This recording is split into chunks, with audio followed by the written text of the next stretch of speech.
মরতে আছি স্যার ভাই, মরতে আসছিলাম। আমি আইছিলাম, আমরা যখন মৃত্যু শোনো আমি 18 জন নেছি, আমরা মাইরাল কোন কেউ দায়ী নেই। কেউ নাই স্যার, আমরা কেউ নাই। এই মসজিদের সবসময় পুলিশ এনে দরবার করা লাগে, নামাজ পড়াইছে পুলিশ ইয়া, ঈদের দিন গরু জব করানোর সময় পুলিশে জব করাল, শ্রেণীর দৌড়াদৌড়ি। এই 2 গ্রামের যুদ্ধ চলে শুধু কমিটি হওয়ার জন্য। এই কমিটির কাছে আমরা যত কাগজপত্র ডিস্টার্ব। আমার ঘরে এই যে শিকারপুর বাজার দামে মসজিদ কমিটি আর মুসল্লি আছে আশেপাশে, আমার ভাই আছে, ওরা বলছে আমার বাড়ির কোনো দলিল নাই।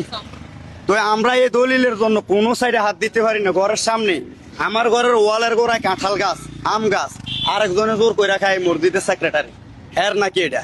আমি বলছি আমার একটা সীমানা দিয়ে দেন, আপনি যদি একা দূরে দেন আমি এটাই মান্যামু, আমি না নেন কোনো সীমানা দেয় না এরা। আমার 3 কোণার সীমানা আছে, 1 কোণা নাই। আমার বাড়ি স্কোয়ার তো 3টা সীমানা আছে আর একটা নাই। তাদেরকে বললাম আপনি যে এইভাবে দেন আমি এইভাবে রাজি, 1 হাত লাইরা দিলেও রাজি, তারা সীমানায় দিতেছে না।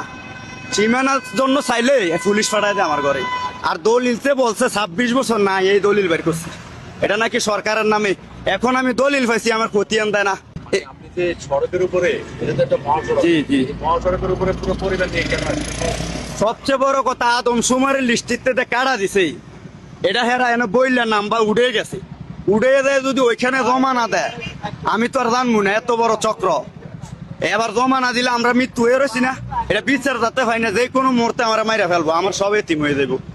আমি যখন উপজেলা যাই শোনেন এই দলিল গেছে, এটা নিয়ে আমি গেছি কনে ডিসি অফিস, ডিসির এক পিএস, হ্যাঁ আমারে দেখে বলে এই গ্রামের মোহনপুরের মৌজার বই জীবনে আর পাবেন না, ঢাকা একবার চলে গেছে।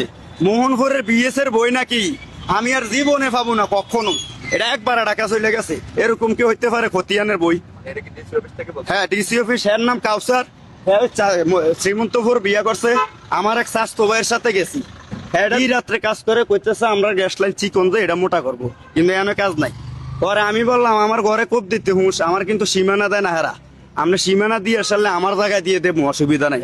বলছে যে আমরা কাজ শেষ। রাত্রে 3টার সময় দেই এনে আওয়াজ শোনা যায় আমার ঘরের পাশে, দেখি যে গ্যাসের কাজ। পরে আমি বাইর হয়েছি, আমার ওয়াইফ শুনতে আছে আমার পেয়ারা গাছের পাশে দিয়ে একটা ব্যান দিব, দিয়ে আমার ঘর গেছা নিয়ে যাইব। এটা তো আমি আর মান্য নেব না। আমি ওঠার পরে এবার সব ফালাই গেল। পরের দিন গ্যাস চালু করার পরে, এটা কিন্তু এসপিএল লাইন ছিল, কোন জায়গায় যে জানি গ্যাস বাড়ছে, কোম্পানির ডিজিএম স্যার আমার নাম্বারও দিছে, আছে সবাই আসছে, আইসে গ্যাস লাইন দেখে চুরি করছে। চুরি কিভাবে করছে? আমার বাড়ির পাশে দিয়ে আগে 11,000 লাইন নিছে, এখন নিচে দিয়ে গ্যাস নিব, নিয়ে আমার দাগ নাম্বার বাক করে দিব। এটার পরের থেকে আমার চৌধুরী সাপড়ে দিয়ে ধরাই দেবো, বহুত উপর লেভেলতে তোর পিছনে লাগছে, তুই কি করতে পারবি, আমার যে কোনো মুহূর্তে মাইরে ফেলতে পারে। চৌধুরী সাপড়ে দিয়ে, চৌধুরী সাপ বলে আমার এটি করতে গেছে, আমার মারার জন্য। আইনশৃঙ্খলা তারাই আনছে 3বার আনার পরে হেরা আমারে আইসা প্রথম ধমক দেয়, যখন প্রমাণের কাজ লাগে হেরা এক গ্রুপ চলে যায়, পরের দিন আরেক গ্রুপ হয়। প্রথম গ্রুপ আইসে আমার দরবারে ডেট দিছে 1 সপ্তাহ।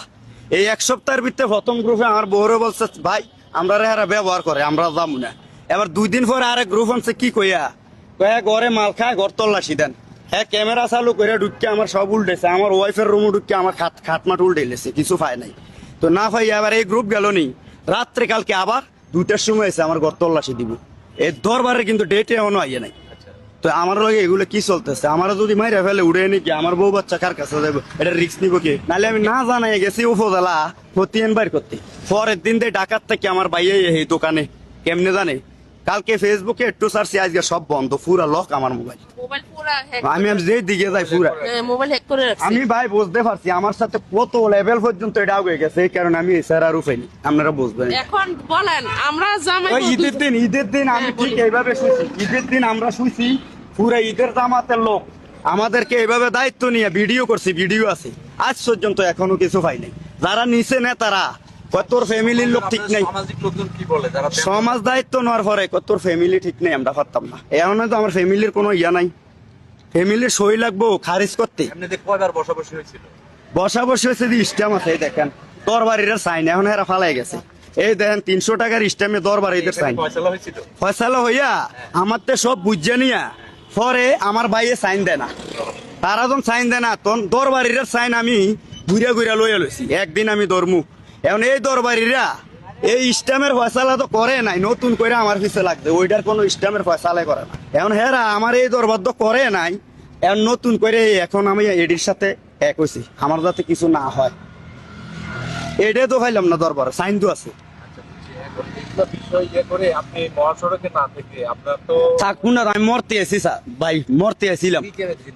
আমি আইছিলাম, আমরা যখন মৃত্যু শোনো আমি 18 জন নেছি, আমরা মাইরালাম, কোন কেউ দায়ী নেই।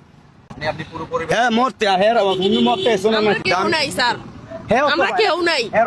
আপনারা একটু বাসার দিকে দেখবেন, যাইয়া দেখলে আপনারা বুঝবেন। বাসায় গেলে পুরো দেখবেন। আমরা স্বামী স্ত্রী দুইজন শুধু। এই যে হের মা কত বড় একটা মিথ্যা কথা বলে, আল্লাহর কোরআন শরীফটা হাতে নিয়ে বলতে পারবো, এত বড় একটা মিথ্যা কথা কয়ে পুলিশ ধরে নিয়ে এসে রাত্রে আরেকবার আনছে। কেউ বলতে পারে আমার ওই কোনো বুঝছিস তো? আমার জামাই নাকি খারাপ, আমার জামাই নাকি এটা খাইয়া আমার শাশুড়ি মারধর করে, পুরোটা মিথ্যা কথা। 2-3 বার এটা কইয়া পুলিশ নিয়ে আইছে, পুলিশে ঘুষ খাইয়া টাকা খাইয়া পুলিশ আইছে, তারপরে এ দরবারের ইস্টেমে সাইন দেওয়ার পরে ফালাই গেছে। পুলিশরা ঘুষ খাইয়া তারপরে প্রথমবার পুলিশ আইছে যে, তো উনি বলতেছে কি থাক আমি আর এটার মধ্যে নাই, আর আমার আছে না এই যে নিয়ে আইছে তার আপনার শাশুড়ি যে আমার নিয়ে আইছে, পরবর্তীতে আপনি আমার আর ফোন দিবেন না, এর মধ্যে আপনি আমার আর জড়াইবেন না। তারপর আমি আর কিছু বলছি না, আগামী দিন আবার পুলিশ নিয়ে এসে আরেকটা নতুন করে নিয়ে এসে ঘর তল্লাশি দিছে, আমার স্বামী আর আমরা কি খাই বুঝছেন। তারপরে রাত্রে 2টার সময় আবার নিয়ে এসে তল্লাশি করতে, তারপরে আমার স্বামী বলতেছে কি এবার বিনা দোষে বিনা অপরাধে যদি আপনারা আবার তল্লাশি দিতে নাইয়েন তাহলে আমরা মরিচের গুঁড়া মেলাবো রাত্রে 2টার সময় বুঝছেন। আমার শাশুড়ি আর আমার দেবর ঢাকা থেকে আমার দেবরে এসে এগুলা করছে, আমার দেবরে আর আমার শাশুড়ি। আমরা শিকারুল বাজার মসজিদ কমিটি জড়িত কমিটি, এটি আমরা এলাকারে এই মসজিদের সবসময় পুলিশ এনে দরবার করা লাগে, নামাজ পড়াইছে পুলিশ ইয়া, ঈদের দিন গরু জব করানোর সময় পুলিশে জব করাল, শ্রেণীর দৌড়াদৌড়ি, এই 2 গ্রামের যুদ্ধ চলে শুধু কমিটি হওয়ার জন্য। এই কমিটির কাছে আমরা যত কাগজপত্র ডিস্টার্ব, আমার ঘরের দুয়ারে দেয় কাঁঠাল লই এই জোর করে কমিটি, হেরান নাকি এটা। আমার ঘরের পাশে নিয়ে ময়লা সাফ করে টাঙ্কির, একদম ঘরের পাশে নিয়ে টাঙ্কির সুইপার দিয়ে ময়লা সারে যাতে আমরা উঠতে যাই। আমার বাবা এনে বাড়ি করার সময় রাস্তায় কাঁটা দিছে তারা। এই আজকে অনেক বছর যে জায়গার কাঁঠাল খায়, এই জায়গা আমি প্রমাণ পাইয়া বিচার পাই না দেখে নিজে পরিষ্কার করছি, করাতে তারা ফিলারও দেয় না, রাত্রে পুলিশ পাঠাইছে আমার ঘরে, আমি নাকি কি খাই আমারে ধরে নিত, পুলিশ দিয়ে হয়রানি করতে পুলিশ দিয়ে পুরা হয়রানি, পুলিশও একজনের পর একজন চলে যায় বিচার করে দেয় না।